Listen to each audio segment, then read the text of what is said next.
안녕하세요.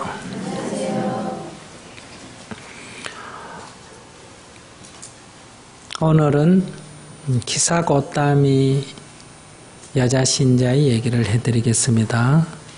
부처님께서 사위성에 계실 때 있었던 일입니다. 기사곶담이라고 불리는 한 여인이 하나밖에 없는 아들을 잃고 아들을 살려지 않으려고 몸부림을 치고 돌아다녔습니다. 이 여인에 대한 것은 두 가지가 있습니다. 하나는 원래 장자집에 태어나서 훌륭한 집에서 성장했고 또 좋은 데 시집을 가서 아기를 낳았는데 그 아기가 갑자기 죽게 되자 거의 정신 이상을 일으킬 만큼 미쳐 날뛰었다. 이런 경우도 있고, 또 하나는 원래 이 여인은 가난한 집에 태어나서 아주 고생을 했는데 이 부잣집에 아들을 못 낳는 집이었대요. 이 아들 낳아주려고 시집을 가서 아들을 낳았기 때문에 아주 환대를 받았다. 그랬는데 그 아이가 갑자기 죽게 돼서 죽은 아이를 안고 반 미치다시피 해서 돌아다녔다. 엄마가 자식을 잃고 괴로워한다는 정황은 같은데 후자라면 하나가 더 추가가 됩니다. 왜냐하면 가난한 집에 태어나서 아기를 낳기 위해서 부잣집에 시집가서 아들을 낳았을 경우에는 단순히 내 자식인 것을 넘어서서 그 아들로 인해서 자기의 인생이 어때요? 바뀌었지 않습니까? 그죠? 그럼 아들이 죽었다는 것은 곧 자신이 쓸모없어지는 거 아니에요. 자기가 누렸던 그런 행복이 다 함께 사라진다. 이런 것을 뜻합니다. 그러니까 전자의 경우보다는 후자의 경우가 이 여인에게는 더 큰 충격이다. 이렇게 말할 수가 있어요. 이런 얘기하면 늘 여러분들은 그럽니다. 그럼 앞에 게 맞습니까? 뒤에 게 맞습니까? 이건 중요하지가 않아. 워낙 오래된 얘기다 보니까 얘기가 막 서로 중간에 섞여가지고 이쪽 앞부분하고 저쪽 뒷부분이 섞이고 사람이 서로 혼재가 되고 이렇게 해서 서로 달리 기록이 되어 있는데 여기서 그 스토리가 약간 달라도 결과는 같아요. 사랑하는 사람이 죽었을 때 이 말이죠. 자식이 죽었거나 또는 귀한 재물을 날렸거나 또는 어린아이에게는 부모가 돌아가셨거나 이런 자신이 온통 의지하고 어떤 그 삶의 기둥으로 삼고 있던 것이 뿌리채 뽑혔을 때 인간이 느끼는 그 고통, 허무함 이런 것을 의미한다고 볼 수 있죠. 그러니까 이 죽은 아들을 안고 다니면서 아들을 살려달라고 울부짖고 다니니 누가 있어서 이 세상에 죽은 아들을 살려주겠어요? 누구도 어떻게 할 수가 없단 말이에요. 이미 죽어버린 아들인데. 근데 어떤 가르침에 보면 손으로 만져가 살려줬다 이런 경우도 있습니다. 부처님 얘기가 아니고 다른 종교에는.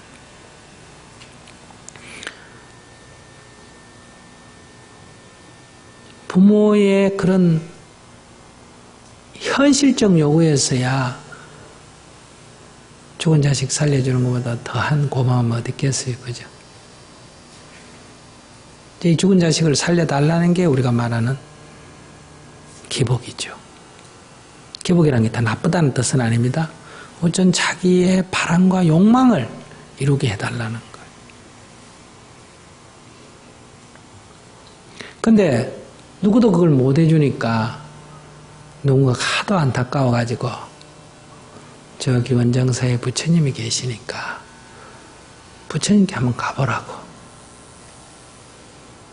이건 오늘도 마찬가지예요. 누가 굉장히 괴로워하면 법문을 한번 들어보라든지 깨달음잠에 한번 갔다 오라든지, 그럼 이 가는 사람은 거기 가면 지 원이 들어질까 이런 생각을 할 수밖에 없잖아. 그죠? 사실은 전혀 다른 방법으로 문제가 해결이 되긴 되는데, 문제가 해결되는 건 사실인데 그게 내가 원하는 건 좀 다른 방식이란 말이에요. 사실은 더 좋은 결과인데, 이 여인은 부처님한테 가면 아이 살려준다고만 생각을 한 거예요. 그래서 가서 울부짖고 하소연을 했더니 부처님께서 물끄러미 여인을 바라보더니, 즉 부처님께서 보시더니 이 여인이 지금은 이렇게 미쳐 날뛰지만은 원래 총명한 사람이다 하는 것을 알으셨어요. 그래서 부처님이 여인이여, 사람이 죽지 않는 집에 가서 계자씨 한옥큼만 얻어오시오, 이렇게 얘기했어. 근데 이 여인이 듣기에는 어떻게 들렸을까? 계자씨가 아이를 살리는 특효약이라고 생각했을 거 아니에요. 근데 아무 계자씨 갖고는 안 되고, 부정 안 타는 계자, 즉 사람이 죽으면 부정 탄다 이러잖아요. 그죠? 조상집거는. 그러니까 사람이 안 죽은 집에 계자씨를 갖고 오면 부처님이 뭔가 우리 아들을 살려주겠거니, 이런 생각이 드니까 너무너무 기뻤던 거예요. 그래서 사위성으로 들어간 거예요. 그래서 어떤 집에 가서 우리 아들이 죽었는데 부처님 가서 얘기하니까 아들을 살리려면 계자씨가 한옥금 필요하다는데 한옥금 줄 수 있느냐 하니까 누가 안 주겠어요? 아이고 그러죠 하고 계자씨를 한옥금 줬단 말이에요. 그러니까 여인이 딱 받고 난 뒤에 물었어. 이 집에 죽은 사람이 없죠? 그러니까 네, 우리 작년에 저희 아버님 돌아가셨는데요. 그랬어. 이 쓸모가 없단 말이야. 아유, 그럼 이건 약에 못 쓴다고 버리고 또 딴 집에 갔어. 또 딴 집에 가서 계자씨를 해놓고 먹고 또 물어봤어. 그랬더니 할아버지가 돌아가셨다는 거. 또 어떤 집에 가서 물어보니까 또 누가 돌아가셨다는 거. 이 계자씨 해놓고 먹는 건 너무 쉬운 일인 줄 알았는데 이 성의 집집마다를 다 가도 전부 누군가가 죽었단 말이에요. 그게 몇 년 전이든.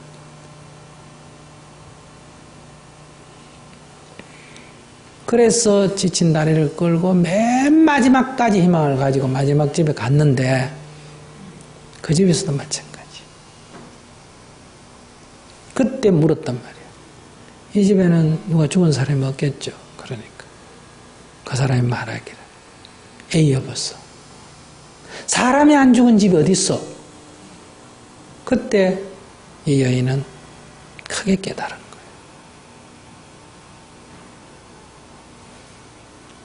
어떤 집이든 다 사람이 죽는다는 거예요. 그것이 오늘 죽냐 내일 죽냐, 또는 그것이 어제 죽었냐 그제 죽었냐 몇 년 전에 죽었냐 이런 차이만 있지, 태어난 사람은 다 죽기만. 그러니까 우리 아들이 죽었다 이 생각에 사로잡혀 있을 때는 죽음의 고통은 나에게만 있다고 이렇게 생각한 거예요. 근데 세상에 나가봤더니 죽음이라는 것은 그냥 하나의 보편적인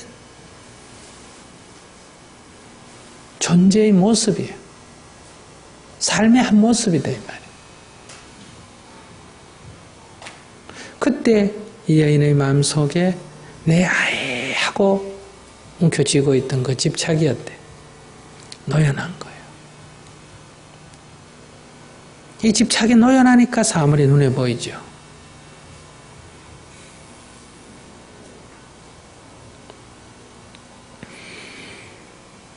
그래서 기뻐하면서 아이를 안고 숲에 가서 묵고는 밝은 얼굴로 부처님께 돌아왔단 말이에요. 그래 부처님이 여인이여 계자씨는 얻어 왔는가 하니까 아닙니다 부처님. 계자씨를 얻지 못했습니다. 이제는 계자씨를 얻을 필요도 없습니다. 태어남이 있으면 죽음이 있다는 것을 알았습니다.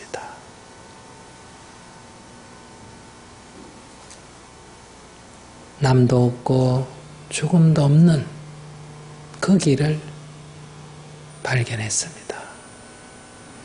그러니 그 길을 따라 살아가겠습니다. 이미 여인이 우리가 말하면 수다원과를 얻었다. 이미 법의 이치를 깨쳤다 이거예요. 수다원과라는 것은 이치를 깨친 겁니다. 이치는 깨쳤지만은 아직 습관이 다 바뀐 건 아니에요. 그렇기 때문에 알아도 실천은 다 안 됩니다.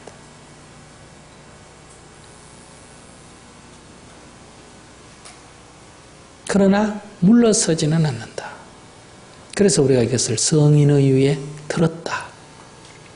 넘어지도 넘어지고 넘어져도 이제는 좌절하거나 절망하지 않고 마치 벌떡 일어나게 되는 거. 이걸 우리가 수행의 과정에서는 견도가 열렸다 이렇게 말해요. 그러면서 그 이치 따라 이 수행착오를 거듭하면서 그 몸과 마음에 빼있는 습관을 하나하나 소멸해서 나아가는 과정을 뭐라 그래요? 수도. 견도를 얻고 수도를 닦고 그 다음에 더 이상 닦을 것이 없는 경지에 이르렀다. 이걸 무학도라 그래요. 그래서 삼도, 도에는 삼도 세 가지가 있다. 뭐라고? 견도, 수도, 무학도. 이것을 성문사학과에 비교한다면 이 견도를 얻은 것이 수다원과에 이르는 거예요. 수도를 하는 과정에 내가 한번 실수를 했다.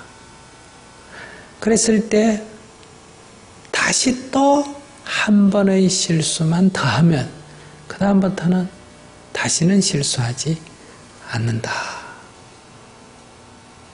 이게 한 번 더 윤회한다 이런 말이에요. 아시겠습니까?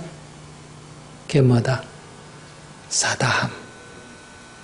이번의 이 실수로 끝이다. 다시는 윤회하지 않는다. 이게 뭐예요? 안하함.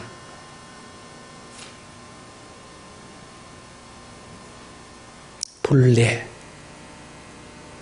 다시는 오지 않는다. 그 다음에 경계의 마음이 팔리지 않는 경지. 이게 뭐예요? 아라한. 이게 이제 성문사과죠. 첫째가 뭐라고요?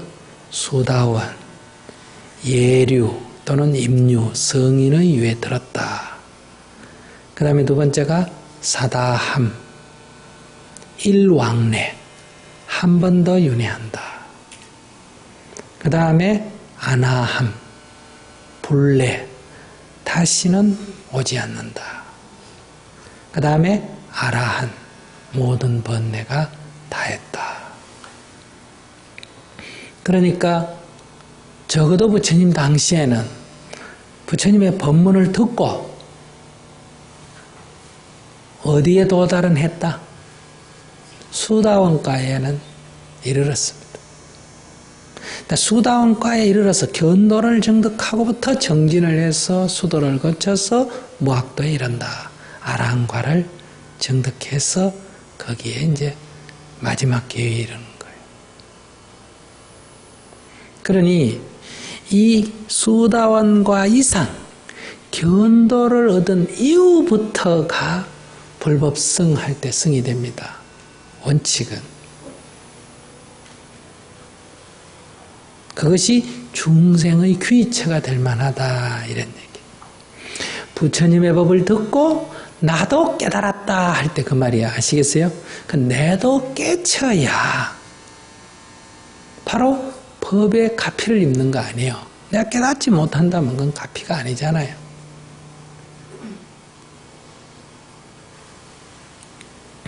그러니 여러분들이 견도를 얻는 데는, 즉 수다원가에 이르는 거는 머리가 붙어있고 깍깍하고 아무 관계가 없는 얘기예요. 다 이분들이 수도원가는 정득하는 거예요. 수도원가를 정득하고 거기서부터 수도를 닦아서 뭐다? 아란도에 이르는 거예요. 그러니까 선으로 말하면 언하에 깨치고, 이 말이 뭐예요? 초견성을 하고 그 다음에 이제 보림을 하는 만행을 해서 오도에 이르는 거예요. 그러니까 이치를 깨쳐야 돼. 법의 이치를. 꿈을 깨야 된다 이 말이에요. 아, 이게 꿈이구나 하는 걸 알아야 돼. 일체가 다 마음이 짓는 바구나, 이걸 확연히 여러분들이 알아야 또 그런 현상이 일어나더라도 금방 되돌아올 수가 있다 이 말이에요. 경계에 팔리지 않고. 그런데 우리는 이 법의 이치를 체험하지 못하니까 불법을 아무리 공부를 해도 어떤 경계에 부딪히면 마음이 밖으로 뺏겨서 남편이, 자식이, 네가 이런 식으로 또 나가는 거예요. 설령 그렇게 탁 가더라도 금방 안으로 돌이켜서 딱 돌아와야 된다 이 말이에요. 오뚜기가 일어나듯이. 깜빡 졸더라도 금방 눈을 딱 떠야 되는 거예요. 그래서 수다원과를 정득했다.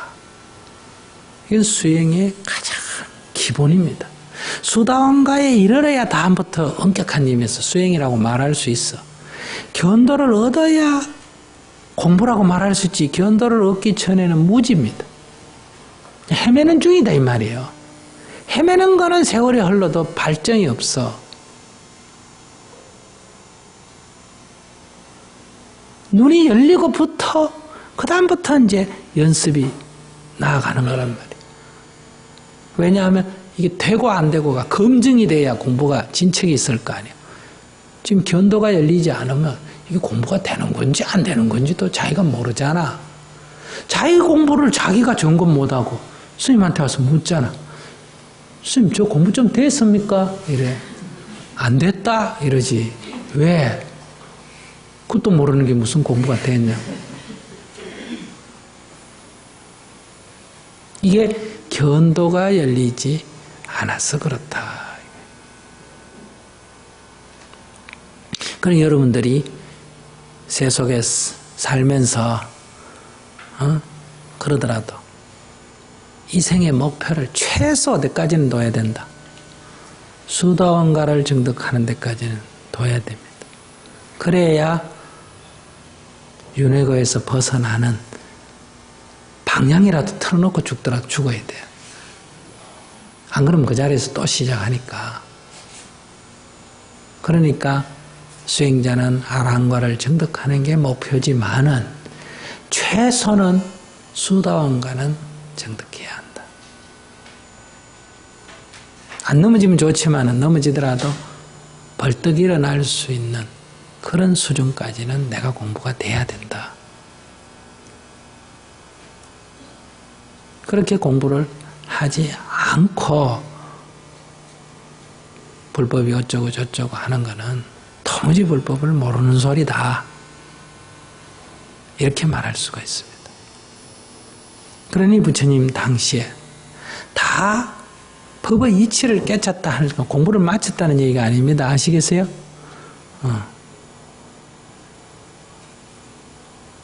바보 주립안특이 티끌을 털고 때를 닦으라는 그 말과 청소를 하면서 결합하면서 이치를 깨쳤다. 똥꽃 니다이가 옷에 묻은 똥물을 씻으면서 마음의 때를 씻으면 이와 같이 청정해진다는 걸 깨쳤다. 이게 다 법의 이치를 깨친 거예요. 복을 비는 것과는 성격이 틀리는 거예요. 그러니까 모든 부처님의 교화 사례에는 이 잠에서 깨는 것 같은 그 깨침의 순간이 있는 거예요. 알아차림의 순간이 있다. 그렇기 때문에 거기서부터 출발해서 정진이 되는 거예요. 그걸 쥐고 세속에 살면서 제가 신자에 가는 길을 또 있고, 그래서 출가를 하는 거예요. 부처님 당시엔 다 견도가 열리고 출가를 하는 거예요. 이걸 너무 높이 산정하면 안 돼.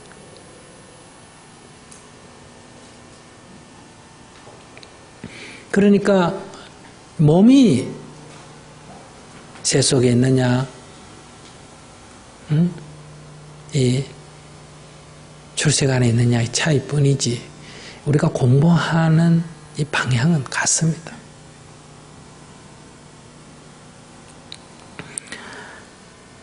그런 데서 이 기사고탐이라고 하는 여인은 자식이 죽어서 슬퍼서 아우성을 쳤다.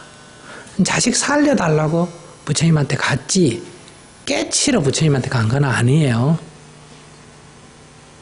그러니까 어떤 면에서 복빌로 간 거예요. 그러나 그에게 고통을 없애주는 것은 바로 복을 달라니 복을 줘서 없애는 게 아니다. 그는 어리석기 때문에 복을 달라고 했지만 부처님은 어리석음의 눈을 뜨게 해서 그의 번뇌를 없앤 거예요. 이게 정법이라는 거예요. 그러니까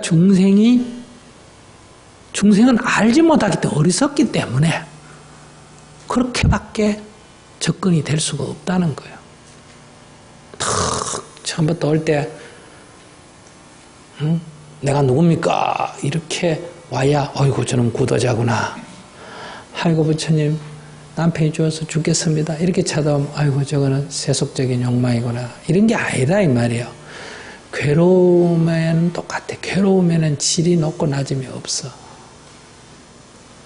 그러나 그 괴로움에서 벗어나는 길은 정법은 무지를 깨치는 거고 복이라고 하는 것은 그 무지에 기초해 있는 상태에서 일시적인 투약과 같은 거라고요.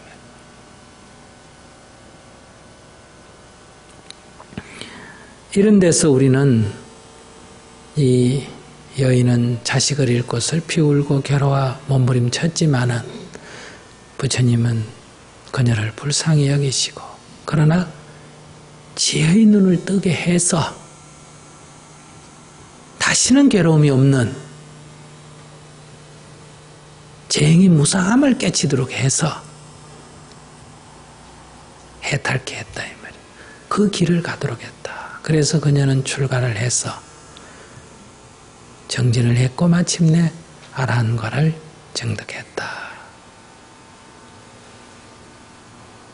여기에 부처님께서 그녀에게 일러준 법문은 이렇습니다.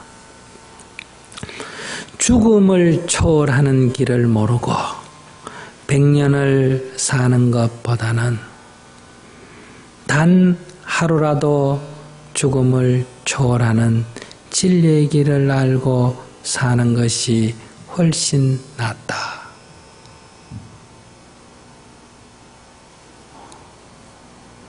우리 멍텅구리 노래도 그런 말 있잖아요. 그죠? 세상에 온갖 것 다 안다고 해도 자기가 자기를 모르느나 이것은 멍텅구리다 이 말. 오늘 우리들은 하늘과 땅, 현재와 미래, 미세한 것과 무한한 것, 온갖 것을 다 알면서도 정작 자기 자신을 알지 못한다. 온갖 것을 구하면서도 진정한 자신의 행복, 진정한 자신의 자유를 구하지 못한다. 그래서 자신을 잃고 산다. 그래서 부처님께서 잃어버린 보석이 중요하냐, 잃어버린 자기 자신을 찾는 게 중요하냐라고 했을 때 보석을 잃어버렸다고 찾아 헤매던 젊은이들이 부처님, 잃어버린 자기 자신을 찾는 게 더 중요합니다. 이렇게 동의하니까 그렇다면 여기 앉아라. 이렇게 해서 설법이 시작된 거 아니에요.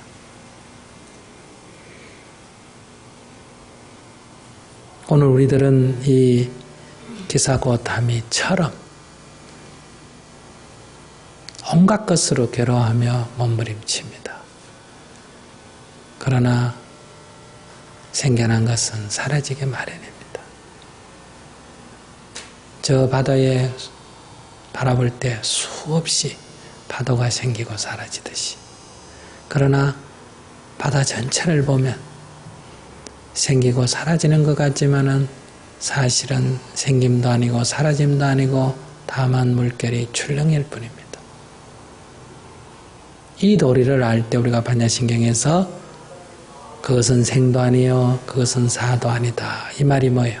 불생 불멸이다. 여기에 생도 없고 사도 없는 열반의 경지, 생겼다 해서 기뻐하지 않고 흩어졌다 해서 괴로워하지 않는 고락이 사라진 열반의 경지가 있다. 우리가 이 길로 나아가야 합니다. 부처님께서는 우리를 이런 길로 인도하셨다.